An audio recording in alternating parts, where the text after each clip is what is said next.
Hello viewers, আশা করি সবাই খুব ভালো আছেন। আবারও একটা নতুন ব্লগে আপনাদেরকে ওয়েলকাম জানাচ্ছি। আপনারা দেখছেন পিয়া ডেইলি। তো সঙ্গে থাকুন, দেখতে থাকুন আজকের ব্লগটা।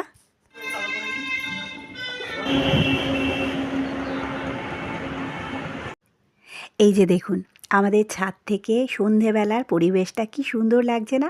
আকাশটা পুরো লাল হয়ে রয়েছে। আর সামনের এই ইনস্টিটিউটে আজকে একটা অনুষ্ঠান রয়েছে, তাই জন্য এরকম লাইট দিয়ে সাজানো।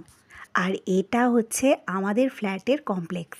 প্রতিদিনই আমি এরকম বিকেলবেলা ছাদে একটু হাঁটতে আসি, সঙ্গে আপনাদেরকেও নিয়ে আসি। তো আজকে সোজা ছাদ থেকে নেমে চলে এসেছি এই দিকটাতে। এটা আমাদের ফ্ল্যাটের কমপ্লেক্সের মধ্যেই ছোট একটা মাঠ মতো রয়েছে। এর পাশেই রয়েছে কমিউনিটি হল। আর এখানে দেখতে পাচ্ছেন স্টেজ সাজানোর কাজ চলছে। যারা কাজ করছে তারা বোধহয় সন্ধেবেলা একটা ব্রেকে গেছে, তার জন্য কাউকে দেখা যাচ্ছে না। যাই হোক, ওপর দিকটা এরকমভাবে সাজানো। আমাদের ফ্ল্যাটেরই একটা মেয়ের বিয়ে রয়েছে, তাই জন্য এখানটা সাজানো হচ্ছে। এবার এই দিকটাতে আসুন। এই যে হলদির সমস্ত জিনিসপত্র রাখা আছে, এগুলো সব ছাতে নিয়ে যাওয়া হবে। আর এখানটাতে দেখুন মাছগুলো কি সুন্দর খেলছে।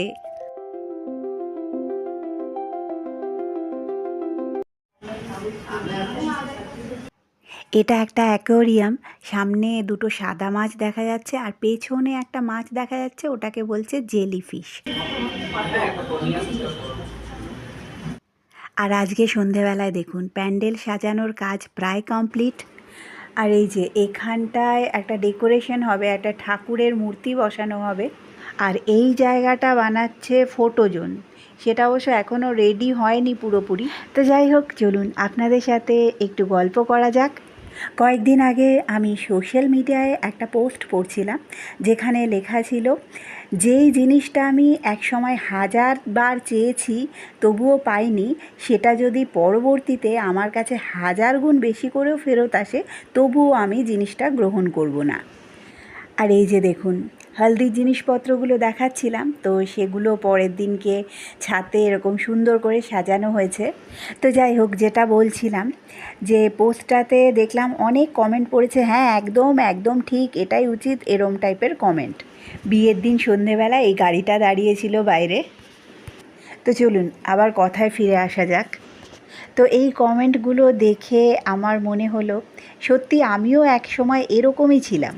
এবং আমি শিওর এরকম আমার মতো অনেকেই আছে, যখন যেই জিনিসটা চায় সেটা প্রচুরভাবে চায়, তার জন্য প্রচুর কাজ করে, কিন্তু আসলে জিনিসটা যখন আমাদের কাছে আসে তখন আমরা জিনিসটা গ্রহণই করতে পারি না। এটা আমার সাথে বহুবার হয়েছে। তবে এখন আমি শিখে গেছি, প্রতিটা জিনিসই তোমার কাছে ফেরত আসে, তবে তার জন্য প্রচুর অপেক্ষা, ধৈর্য, ক্ষমা, অনেক কিছু শেখার পর সেটা ফেরত আসে।